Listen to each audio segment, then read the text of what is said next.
¿Qué tal, amigo de Contracara? ¿Cómo están, Martín? Hola, ¿cómo estás, Manuel? ¿Qué tal? Esta semana viene con muchas expectativas, ¿no? El Jurado Nacional de Elecciones va a revisar toda esta documentación impugnada y esperemos pues que en breve tengamos un pronunciamiento ya oficial sobre esta situación de las elecciones acá en el Perú. Pues así es el Jurado Nacional de Elecciones el encargado de revisar todo lo que tú has mencionado efectivamente y proclamar finalmente al ganador de las elecciones de la segunda vuelta del 6 de junio. Recordemos que hace 5 años, Manuel, el Jurado Nacional de Elecciones proclamó presidente electo a Pedro Pablo Kuczynski el día 28, ¿no es cierto? Digamos que estaríamos dentro del plazo, pero en fin, Sí. más allá de eso, yo creo que el momento, las tensiones entre peruanos debe acabar, ¿no es cierto?, ya con el pronunciamiento del Jurado Nacional de Elecciones. El propio Fujimorismo ha dicho que aceptaría la proclamación y también las personalidades que, digamos, que apoyan a Keiko Fujimori y también, obviamente, al proceso de impugnaciones y de solicitudes de nulidad, pues también han dicho que lo aceptarían, ¿no? Hay que esperar todavía. Hay que esperar, pero una vez que el Jurado Nacional de Elecciones dé su pronunciamiento, ya ese es el último paso del proceso y la gente tiene que acatar, gane quien gane.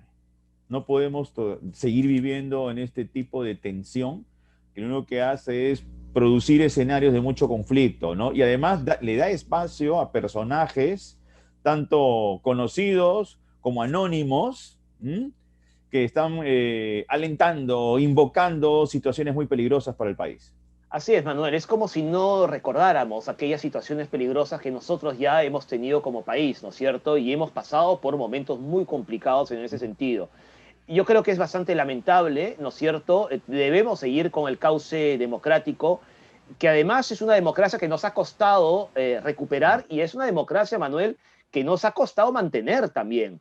Y por lo tanto, creo y yo espero que eso siga siendo así. La democracia tiene esas cosas, pues, ¿no? Y lo digo en un sentido irónico. También significa respetar a los que ganan y por lo que nosotros no hemos votado, por lo que hemos votado, en fin. Hay que estar preparados para ese tipo de eventualidades, evidentemente, ¿no?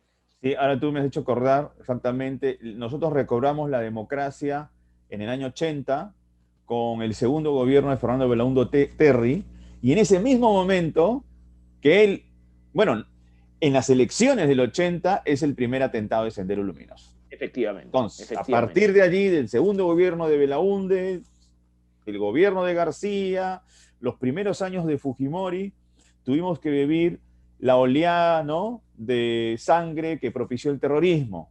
Y eso atentaba contra la institucionalidad democrática. Entonces, hemos tenido que superar demasiadas pruebas para poder mantener saludable, vigente la democracia. Y creo que la gente debería empezar a reflexionar sobre eso. No es fácil. Totalmente de acuerdo. Totalmente de acuerdo, además del paréntesis del 5 de abril del 92, Manuel, por supuesto, Exactamente, ¿no? Que exactamente. es algo que todavía tenemos en el recuerdo. Pero me gustaría hablarte de mejores noticias, más allá de la coyuntura política, electoral, Manuel, del proceso de vacunación que sigue Sí. adelante. El gobierno sigue anunciando millones, la llegada de millones de vacunas, lo cual, por supuesto, es una gran noticia y quiero darte un dato que a mí me parece muy significativo, Manuel, que por supuesto tiene que ver con la llegada de vacunas. El primer millón de vacunados se hizo en 49 días, el segundo Ujú. en 35. El tercer millón, llegamos al tercer millón de vacunados en 16 días. Luego el cuarto millón en 9, el quinto en 12 días y el sexto millón, Manuel, en 8 días. ¿Te das cuenta cómo los márgenes, la rapidez, la eficiencia del proceso Sí. se va recordando a medida que, por supuesto, va llegando más vacunas, ¿no? Y eso es una gran noticia, Manuel. Se ha ido aprendiendo sobre la marcha también, Así es, ¿no? claro que sí, se ha Ahora, ido Martín, aprendiendo. no quiero pinchar globos, ¿ya? Uh -huh. No tiene que ver con nosotros directamente, pero nos tendría que servir para reflexionar sobre el tema de nuestra campaña de vacunación y sobre las vacunas que vamos a comprar a futuro, sobre todo para el siguiente gobierno, porque el gobierno de transición ya cumplió con lo que tenía que cumplir. En Chile están muy preocupados porque a pesar de haber tenido una campaña muy exitosa, hay un índice de contagios muy elevado. Es verdad. Parece que la vacuna Sinovac no está dando buenos resultados. Que es una Sinovac vacuna que no hemos usado, ¿no? no. Es una vacuna, creo que está con un poquito más del 50% de efectividad. ¿ya? efectivamente. La Sinopharm, que era la que se hicieron pruebas acá, creo que tiene Y 79%. se usó al principio y siguen Sí, llegando Sinopharm, por cierto, ¿eh? pero la Sinovac, que es la Sí, que compraron nuestros vecinos del sur, al parecer, porque ya se están preguntando eso, no ha tenido buenos resultados porque el índice de contagios no disminuye, a pesar que hay bueno, una cantidad considerable de personas que han sido vacunadas. Y pero eso ahora, sumado, no, sumado a lo que te voy a decir, sumado a la variable Delta. ah, bueno, eso sí, eso sí, O sea, eso la sin duda. variable Delta está, a ver, es una variable muy poderosa, con alto nivel de contagio, y no todas las vacunas van a tener la capacidad para poder neutralizarla. Se Bueno, dice que la Pfizer sí, pero vamos a ver cuáles son los resultados en transcurso de estas semanas. pero también sumado, Manuel, al relajamiento, digamos, de aquella época. ¿Recuerdas? Nosotros lo hemos Sí, hablado aquí, hemos entrevistado a una especialista chilena que entre decía 4 y que, 5 millones. exacto, 5 millones de desplazamientos justo después del proceso de vacunación.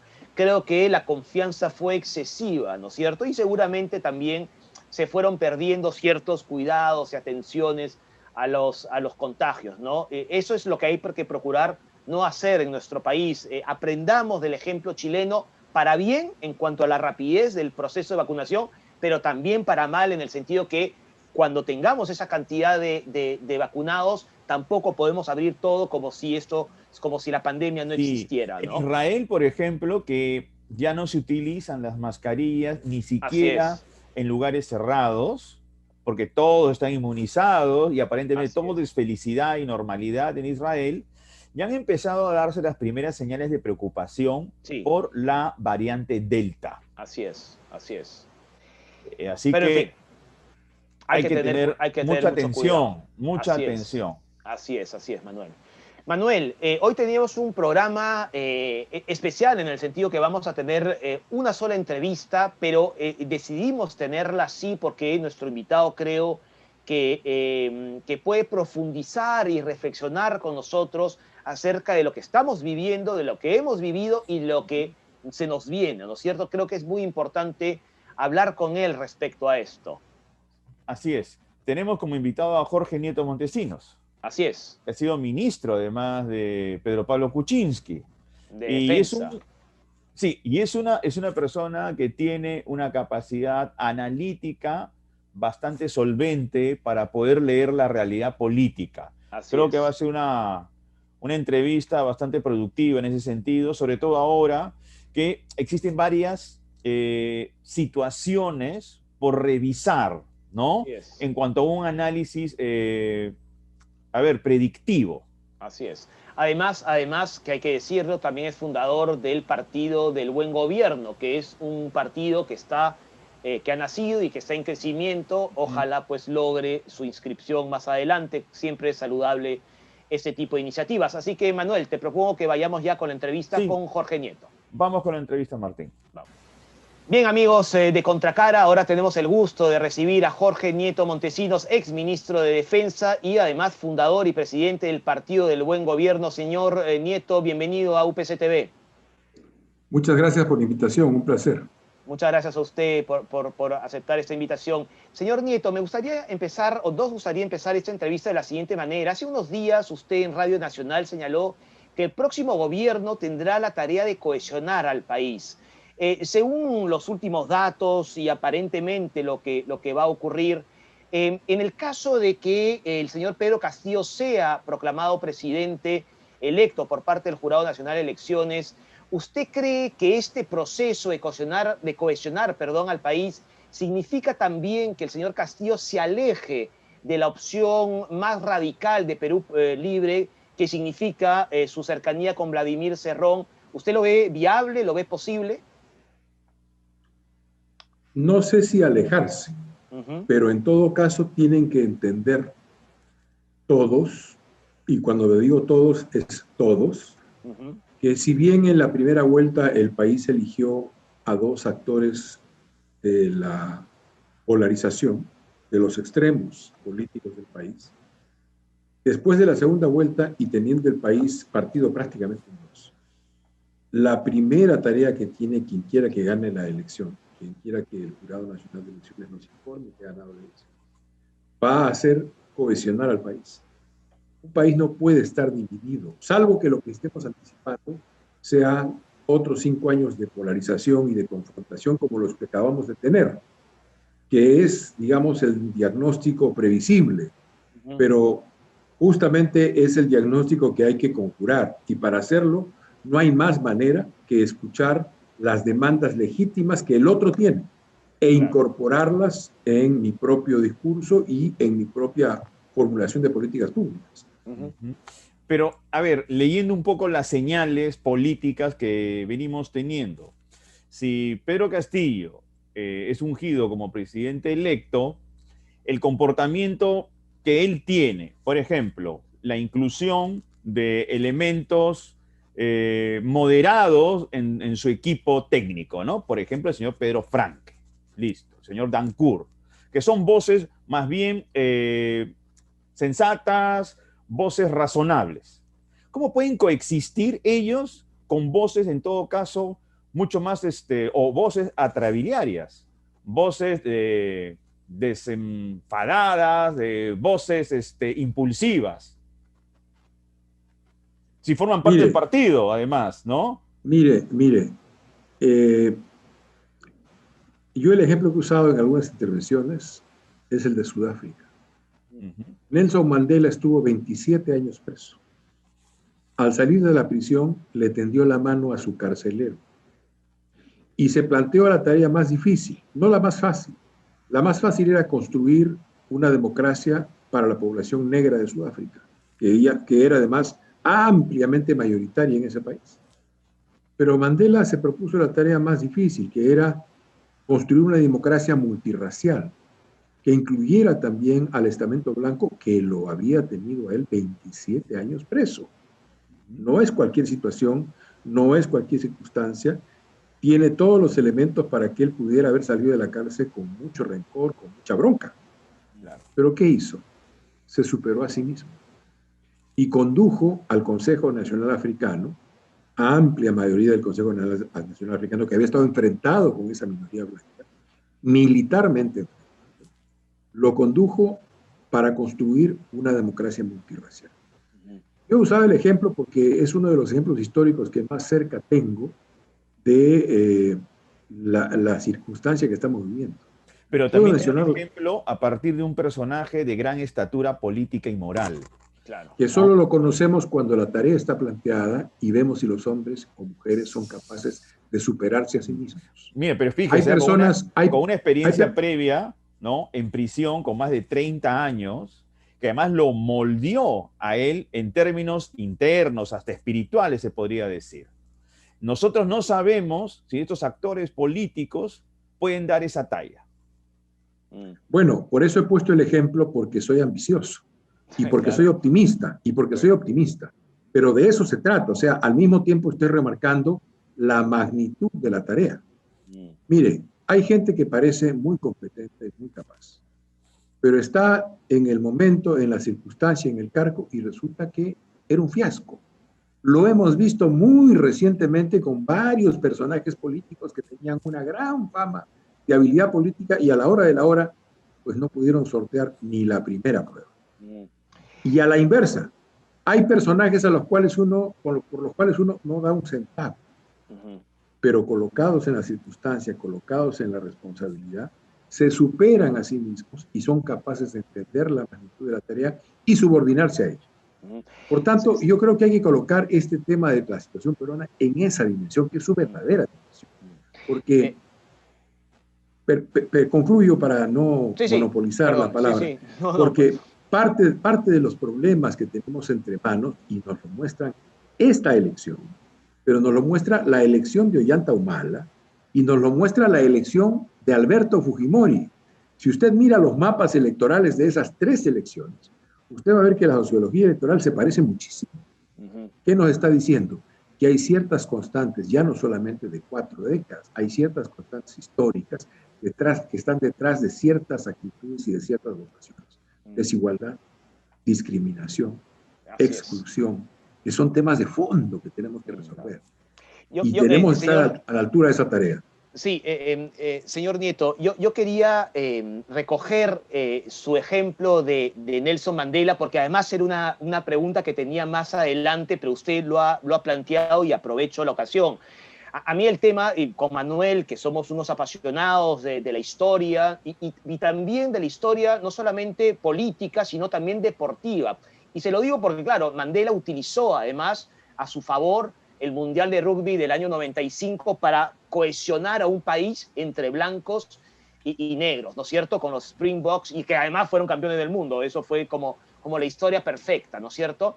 Y usted ha mencionado discriminación, hemos hablado de racismo en esta campaña. Y quería formularle la siguiente pregunta, porque nosotros también lo hemos hablado con Gustavo Rodríguez, que además comparó la situación del Perú incluso con Sudáfrica. ¿Qué es lo peor que hemos vivido en estas últimas semanas, señor Nieto? Además me refiero además de la incertidumbre electoral, ha sido la violencia que hemos visto en las redes, entre amigos o familiares, y la nueva evidencia de que el racismo es un grave problema que tenemos en el Perú, más allá de la coyuntura electoral, que es un tema irresuelto y de aparentemente difícil reflexión, como que no queremos hablar mucho. ¿Usted cree que realmente esto también ha sacado lo peor de nosotros como país, como sociedad? Toda crisis saca lo peor y saca lo mejor. En realidad, toda crisis evidencia lo que tenemos dentro. Si usted me hace la pregunta que me hace, yo le diría que la mala noticia es la constante de nuestro retrato moral. Yo estuve leyendo un libro de Heraclio Bonilla sobre la guerra con Chile.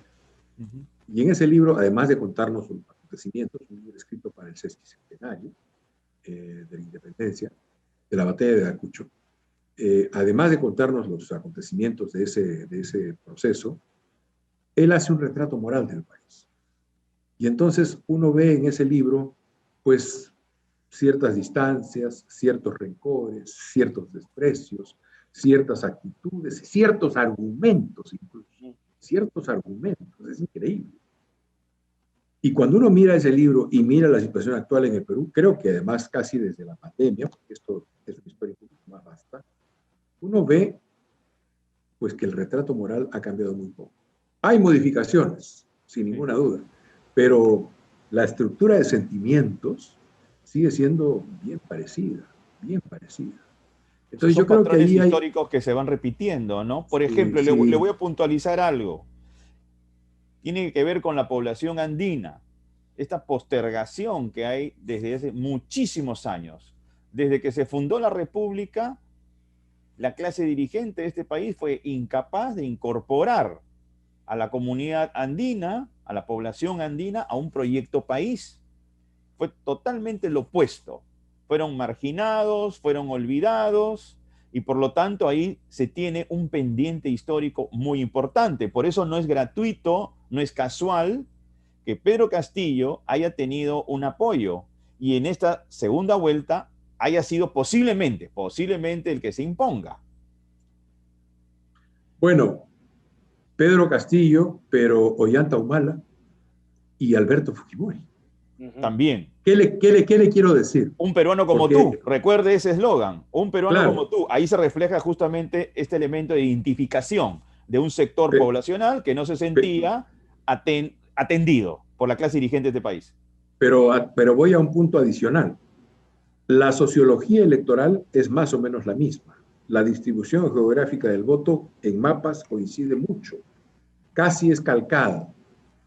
Pero el curso político de quienes resultaron elegidos derivados de esas votaciones ha sido muy distinto. El destino de Fujimori, mire usted cuál fue. El destino de Ollanta Humala, mire usted cuál fue. El destino del señor Castillo, si finalmente el jurado termina nominándolo como el ganador de la elección, no sabremos cuál será. Aún no sabemos cuál será. Porque en relación a este punto, es claro que si es el señor Castillo, pues sabemos quién ha sido elegido, pero en realidad no sabemos qué hemos elegido. Tan no lo sabemos que estamos conversando sobre si se va a olear con estos o con los otros, si va a desarrollar una política de este tipo, de este otro. O sea, eso está en este momento en interrogantes, ¿no? Pero volvamos al tema de las constantes históricas. Yo creo que el Perú le debe a la sierra particularmente la Sierra Surandina, una suerte de plan Marshall, un gran esfuerzo de inversión que aplaque, que acorte las desigualdades regionales y que también abra a la sierra, y particularmente a la Sierra Surandina, que es el origen de nuestra otra vertiente de identidad, un esfuerzo que le permita tener, en primer lugar, dos elementos fundamentales, energía y agua, que le permitirán producir o lograr un incremento de su productividad muy importante y por lo mismo en una mejora en sus condiciones de vida. Además de eso, requerimos invertir mucho en infraestructura. Nos planteamos las grandes obras carreteras, pero el Perú tiene un déficit de 45.000 kilómetros de carreteras de penetración a las partes altas del Perú. 45.000 kilómetros, de los cuales nunca hablamos, pero que es justamente para atender a las poblaciones dispersas de nuestra área andina que están muy, muy deprimidas, con muchas dificultades. Y además tenemos un enorme bolsón de oportunidades de inversión y de despliegue de productos en el mercado internacional, fundados precisamente en el hecho de que somos cuna de civilización y por tanto que hemos domesticado una serie de productos agrarios o ganaderos singularísimos, singularísimos. Por tanto, no es solamente un esfuerzo de apoyo, de solidaridad y ayuda, sino también es un esfuerzo por incrementar la riqueza nacional y por hacer que tengan nuevos protagonistas esa riqueza nacional. Y creo que esa es una tarea que está pendiente. Señor Nieto, quería volverlo al terreno político, al terreno de la coyuntura política que estamos atravesando en estos días, en estas semanas.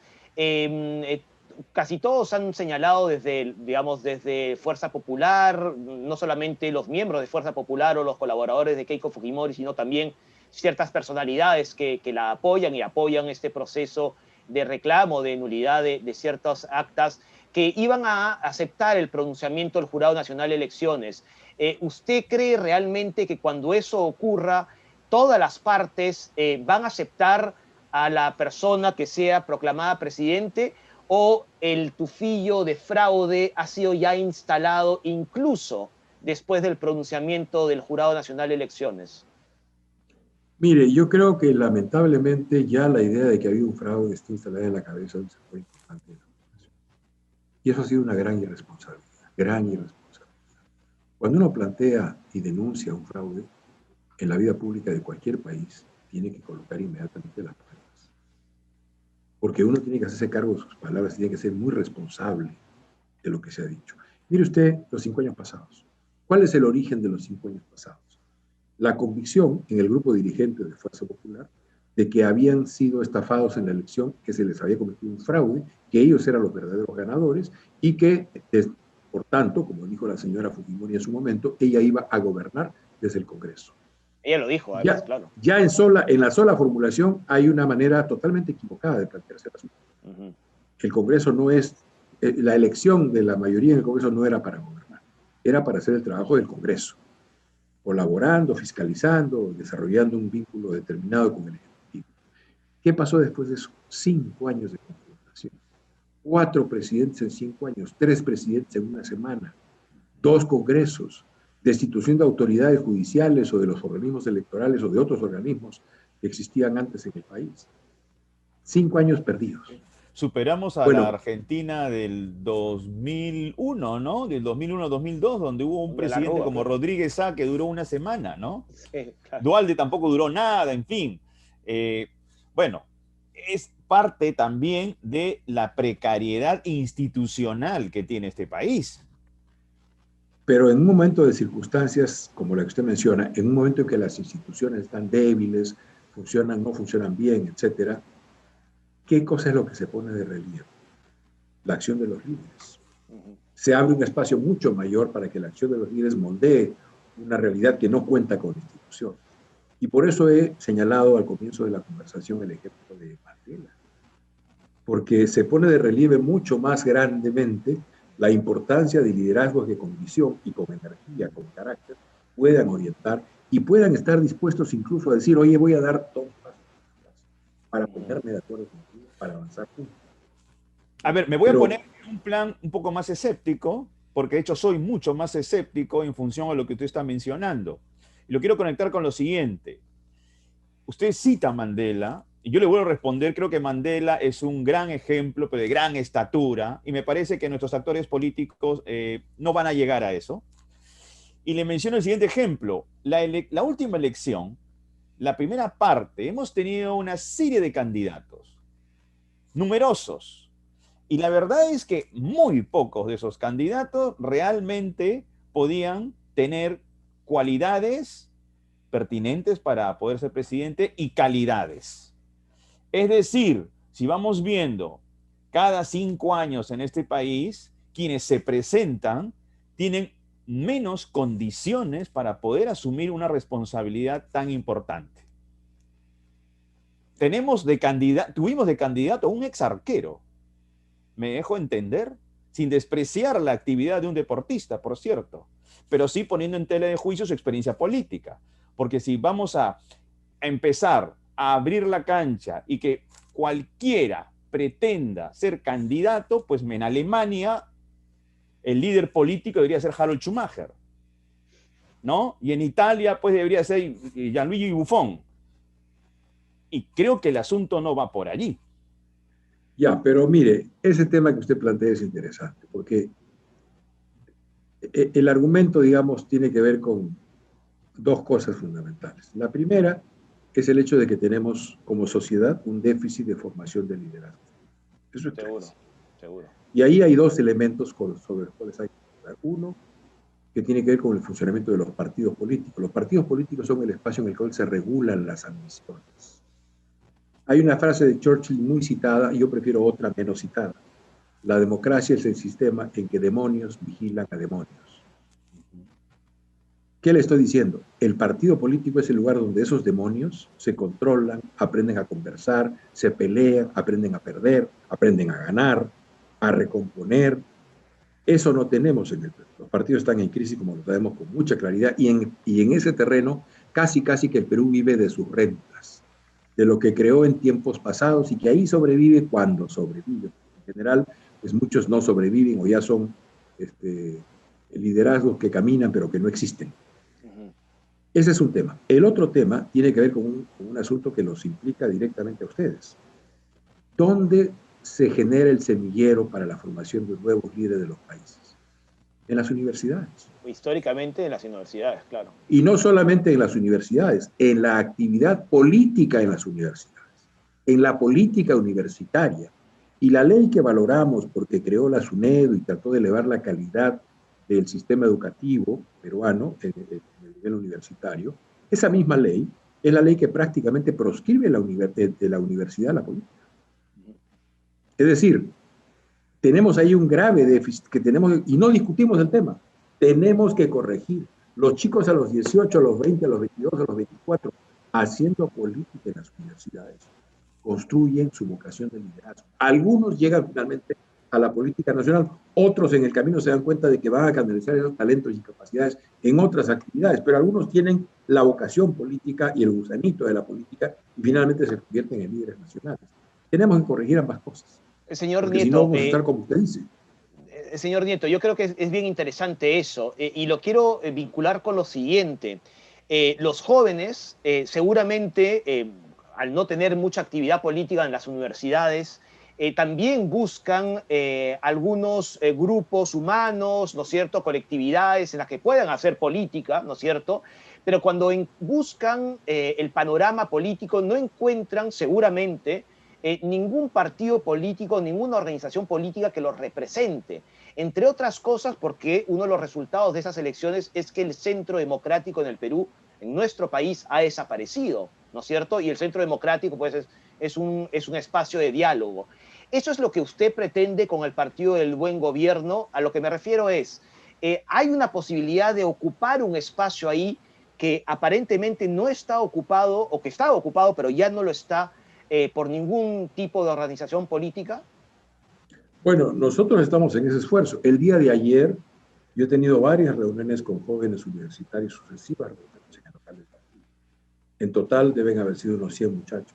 En el curso de la semana debo tener varias otras reuniones y como el Zoom ahora permite esta comunicación con distintas regiones del país, permanentemente estoy en este diálogo y yo lo que encuentro en la juventud es un afán de participación. necesidad de participación, una verdadera curiosidad por la política. Yo creo que la política no está en crisis, lo que está en crisis son los políticos. Entre otras cosas, por estas costumbres de corrupción tan arraigadas que hemos tenido en los últimos años en el país. Seguro. Entonces, más bien yo veo en la juventud un esfuerzo por dotarse de espacios de participación política, y el Partido del Buen Gobierno es precisamente eso.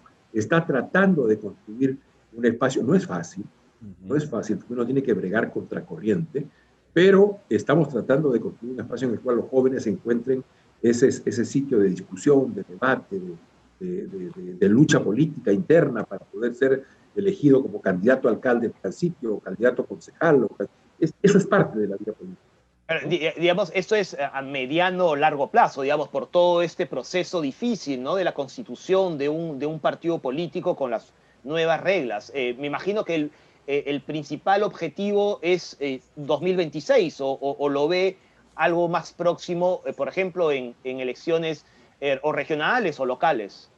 A mí me gustaría que pudiéramos llegar a las elecciones del 2022. Okay. Y que una playa de jóvenes, de gente nueva, no solamente jóvenes, hay gente también adulta que está en esta misma disposición, gente honesta, con vocación, con talento, pero que no ha encontrado los canales adecuados, pudieran presentarse en las elecciones regionales y municipales y pudiéramos hacer un esfuerzo de transformación de la élite política del país.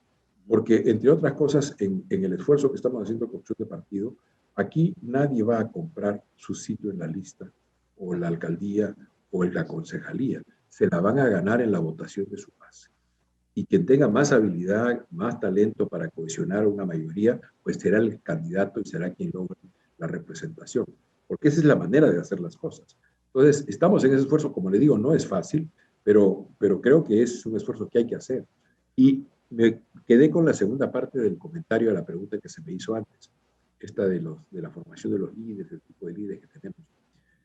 Yo decía que había un déficit que tiene que ver con partidos y universidades, pero también tenemos nosotros no solamente un déficit, yo diría un superávit.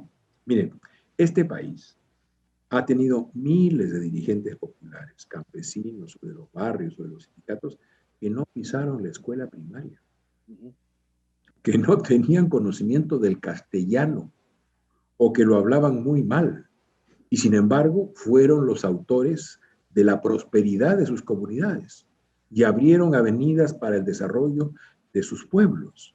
Por tanto, es muy importante que la gente tenga conocimientos, se forme, vaya a las universidades, el mundo es cada vez más complejo y requiere un conocimiento de esa complejidad. Pero también es muy importante la sabiduría. No solo la educación, la sabiduría. Saber ciertas cosas que son fundamentales y tener el carácter para afiliarse, para someterse a eso que uno elige como las banderas que uno quiere levantar en su vida. Y creo que si juntamos ambas cosas, formación, jóvenes, universidades, y al mismo tiempo liderazgos populares que están ahí, muchos de ellos sin tener mucha escuela, pero que tienen mucha vida y que tienen mucha claridad en lo que quieren, a lo mejor podemos revertir esta situación muy, muy compleja de tener pues, un déficit de liderazgo, ¿no? Justamente apelando al tema de déficit de liderazgo, en Brasil, donde el presidente Bolsonaro pues encarna una figura muy controversial, incluso un personaje que se le podría considerar no muy amigo conceptualmente, ojo, conceptualmente de la democracia, podemos ver cómo dos expresidentes, como el señor Fernando Henrique Cardoso y Lula da Silva, se han reunido hace poco para planear justamente, diseñar una propuesta de cambio para el próximo año que van a ser las elecciones en Brasil. Es decir, con este diálogo entre ambos exmandatarios, lo que se puede evidenciar es que hay una vocación por dialogar y llegar a ciertos consensos que implican llegar a un bien mayor. Eso es muy importante. Y estoy hablando, bueno, Fernando Henrique Cardoso ha sido un presidente muy importante, además un intelectual de talla.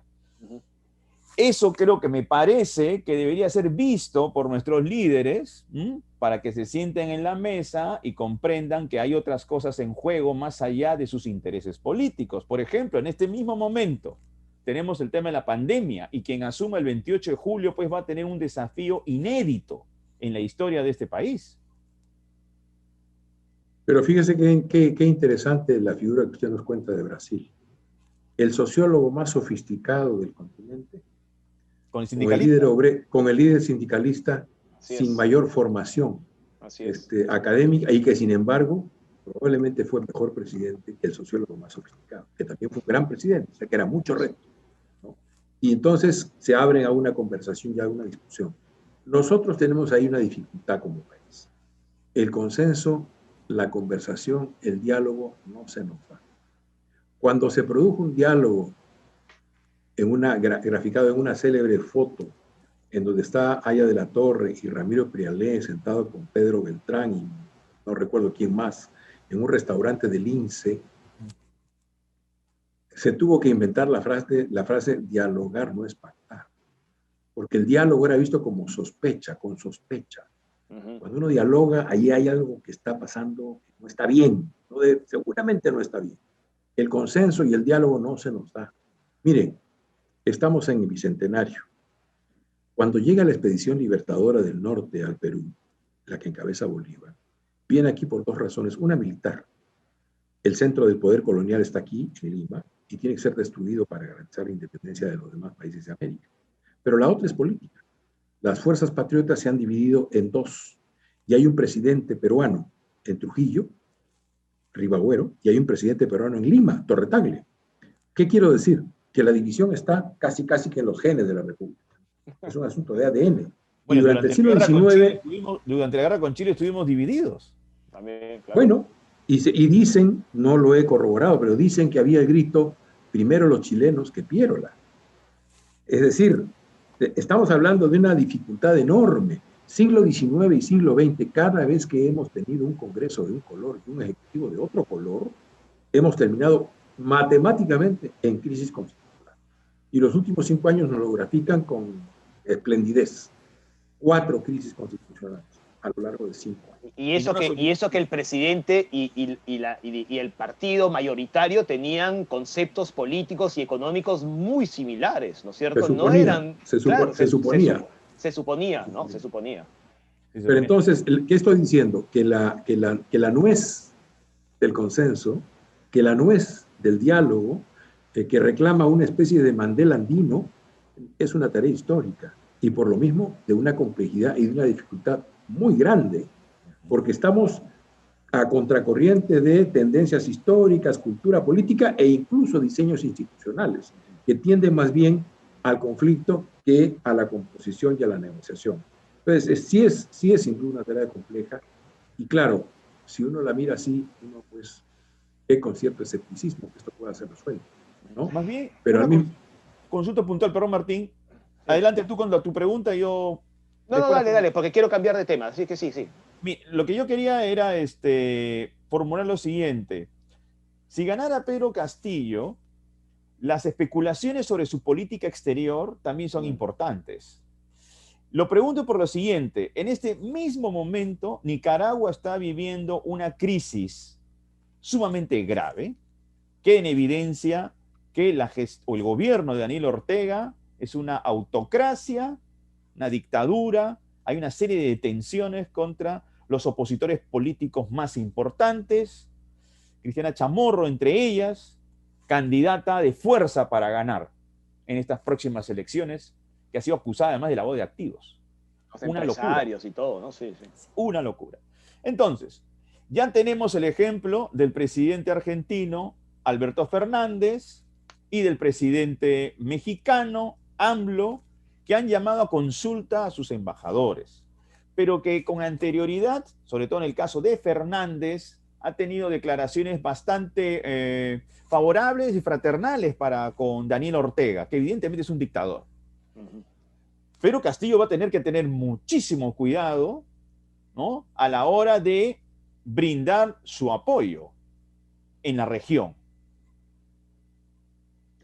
Bueno, mire, el 19 de julio de 1977, mientras aquí desarrollábamos un paro nacional que finalmente abrió las puertas para el retorno de la democracia en el Perú, porque eso fue lo que hizo. Aunque quienes lo impulsáramos entonces no nos diéramos nunca cuenta de que habíamos reconquistado la democracia. porque estábamos mirando la utopía de la revolución, la posibilidad de la revolución, y por ver aquel espejismo no vimos lo que realmente habíamos hecho. Ese mismo día en Nicaragua, un día como ese, caía la dictadura somocista y el sandinismo traía la promesa de acabar con la dictadura. Estamos casi más de 40 años después y hemos vuelto a terminar en una satrapía. No hay ninguna duda que lo que está haciendo Ortega en Nicaragua es una dictadura y una dictadura de las peores. Yo creo que ahí el nuevo gobierno, si es el del señor Castillo, tendrá que tener en cuenta que la democracia es una utopía para las sociedades latinoamericanas y que todos estamos dispuestos a rechazar sin dudas lo que son claramente gobiernos autoritarios o dictatoriales, como en este caso. Y lo mismo contará para el régimen de Venezuela. Pero ¿hasta dónde da el factor ideológico? Porque de pronto él, en su intimidad, puede creer que habría que distanciarse de esas opciones. De pronto en la práctica, nosotros vamos a ir por otros caminos, pero a nivel público, porque tiene una atadura ideológica, tendría que dar pues señales de cierto tipo de fraternidad política, por decirlo de alguna manera. Y se lo vuelvo a comentar, porque hay países como Argentina, de la época de Néstor Kirchner, que ha tenido pues siempre una cercanía con Venezuela. En este caso, AMLO, presidente mexicano, pues López Obrador, tiene permanentemente comentarios, señales muy favorables, tanto como para Venezuela como para Nicaragua. Entonces, Castillo, por eso le decía, va a tener que tener mucho cuidado con sus afinidades ideológicas, al menos en términos públicos. Mire, yo creo que con una dictadura ni hay afinidad ideológica, ni hay fraternidad. Una dictadura es una dictadura, tenga el signo político que tenga. Pero ni los argentinos ni los mexicanos lo entienden, ¿ah? Bueno, pues será cuestión de discutir políticamente y de desarrollar opciones en una dirección diferente.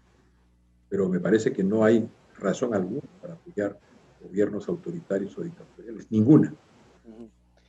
Señor Nieto, no quería terminar esta entrevista antes de plantearle lo siguiente, y es algo que en la presentación de nuestro programa Manuel y yo hemos hablado, y era presentar nuestra enorme preocupación por estos movimientos que llaman a un golpe de Estado, que hablan de un posible golpe de Estado que desconozca en el caso de que el señor Pedro Castillo sea proclamado presidente. Y eso no solamente a través de cartas que circulan o de cartas que supuestamente han sido firmadas por oficiales en retiro, sino desde la propia ciudadanía.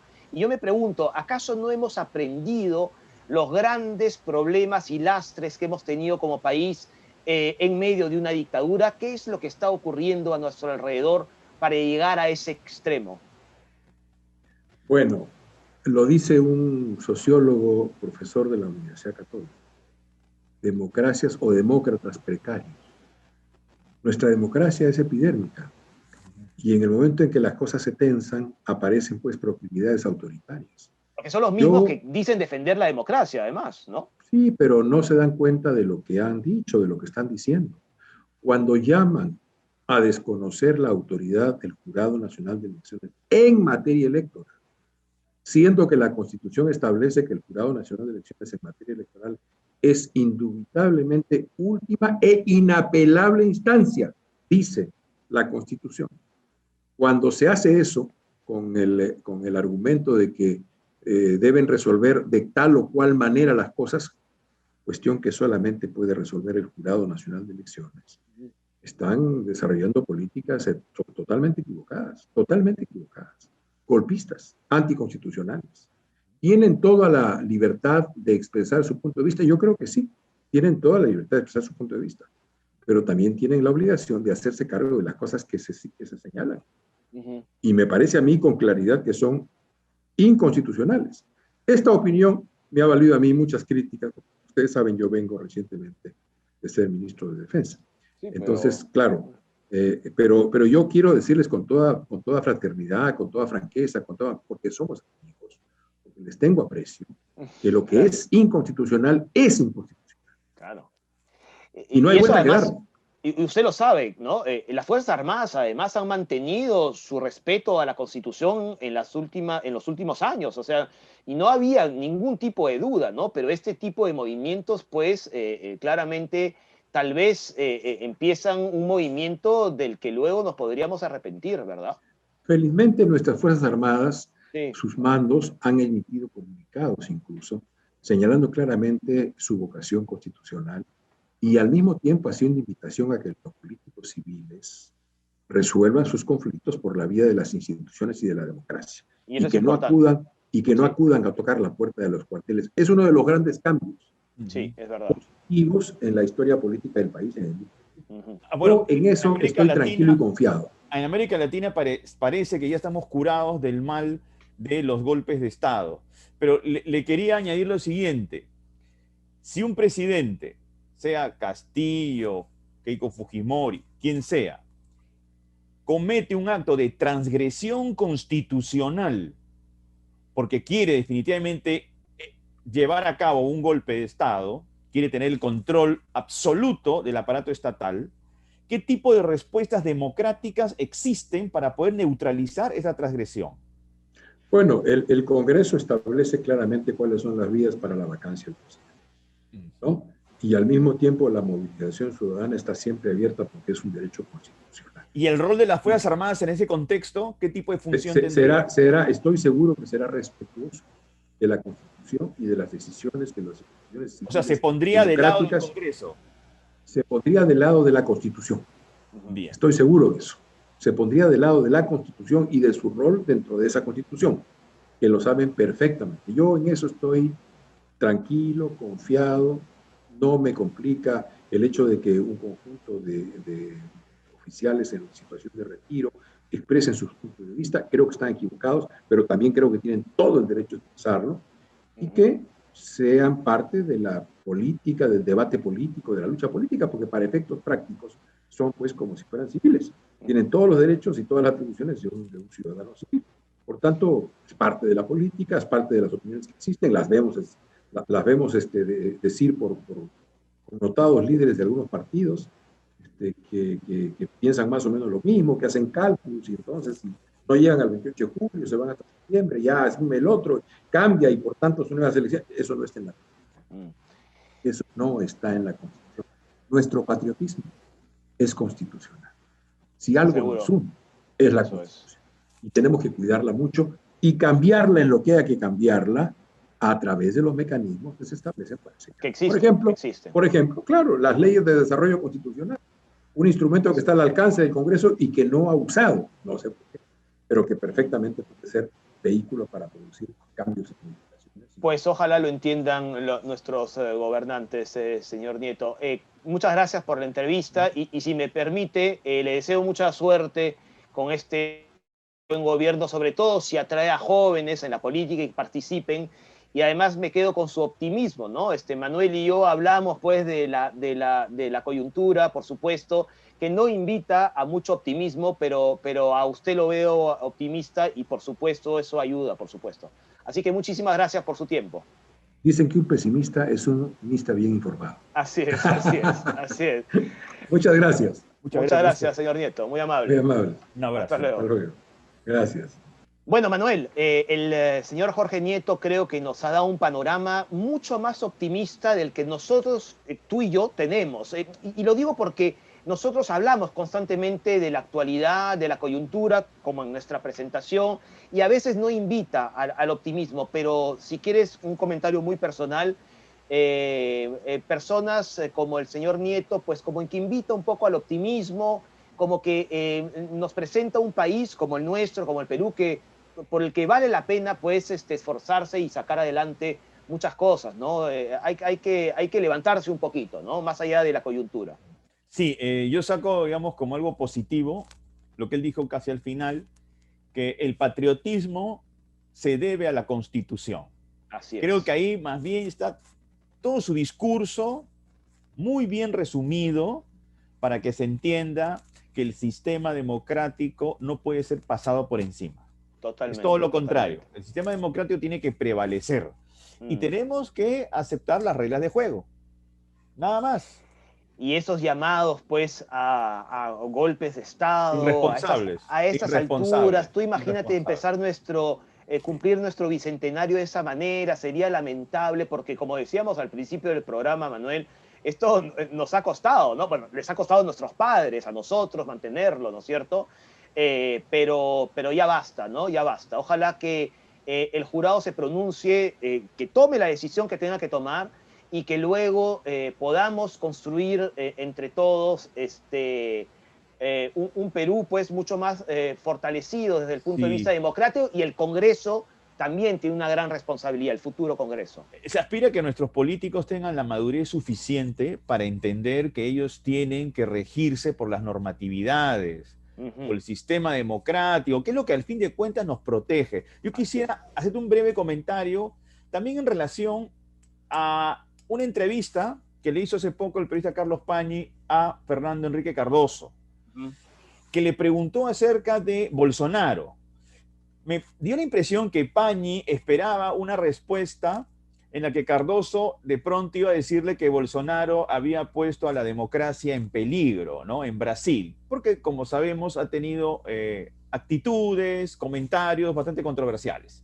Sin embargo, le dijo, a pesar de que Bolsonaro es un tipo controversial, que en Brasil había libertad, que él podía decir lo que él deseaba y que no había ningún tipo de represión. Eso habla de una voz sensata, a pesar que es un contendor político, que puede ser incluso alguien con el cual no se puede estar de acuerdo en muchísimas cosas, no se puede mentir. Así es. Es un país donde hay libertades y hay democracia. Así es. Así es. Y es así, Manuel. Pero en fin, ojalá todo esto se vaya calmando, ¿no es cierto? Porque evidentemente hay voces que preocupan mucho, ¿no? Pero el señor Nieto lo tiene claro y bueno, oye, ojalá este partido que está haciendo crecer, pues tenga esa capacidad de llamar a jóvenes con ganas de luchar por su país, ¿no? De trabajar. Ojalá sea así, porque creo que los partidos políticos han alejado mucho a los jóvenes de la política, y eso es importante que estén involucrados, por supuesto.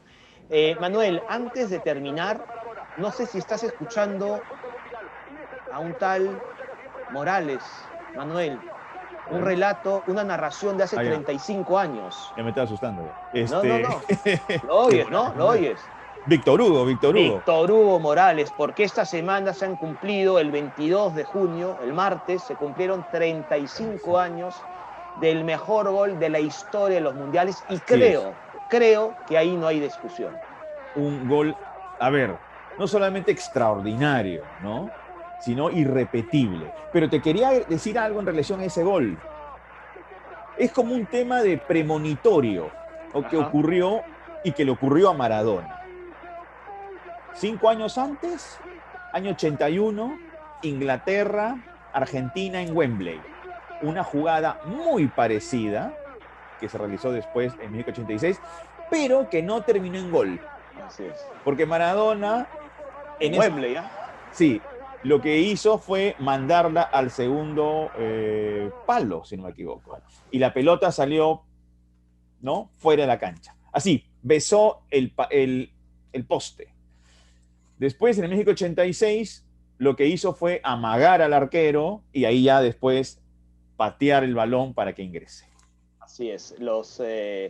En fin, porque su hermano se lo dijo. Su hermano se lo dijo en el 81, que no debió haberla mandado al segundo palo, sino amagar al arquero. Bueno, pasaron 5 años y Maradona corrigió ese error. Se habrá acordado mientras se lleva a Peter Shilton, ¿verdad? Quería recordarlo porque a ti y a mí nos gusta el fútbol. Además, somos admiradores del jugador de fútbol Diego Armando Maradona.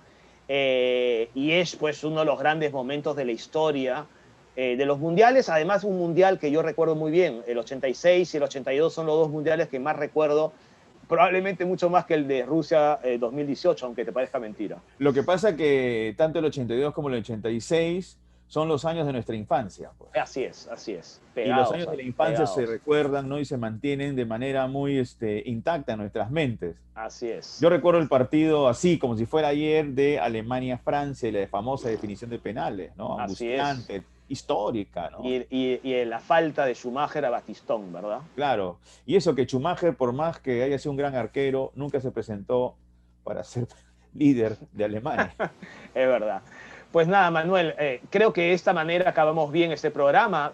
Hemos tenido una entrevista extensa con el señor Jorge Nieto Montesinos, que creo que nos ha instruido, ¿no? Ha sido una entrevista muy interesante, con buenas posiciones, y algo que nos falta en nuestro querido país, Manuel, que es la reflexión, la discusión, el intercambio de opiniones, sentarnos en una mesa, lo que se llama en muchos lugares una tertulia, y hablar sobre temas, y eso es fundamental también, Manuel. Lo que falta ahora es voluntad de diálogo, ¿no? Así es. En los espacios políticos y también en las personas que no se dedican a la política, que son los electores, que son los ciudadanos, que lamentablemente por esta polarización política, ellos también se han dejado arrastrar, muchos de ellos, Muy y vivimos lamentable. una atmósfera de muchísima tensión que tiene que ir poco a poco atemperándose, porque no es saludable, ni para la vida personal, ni para la vida política de este país.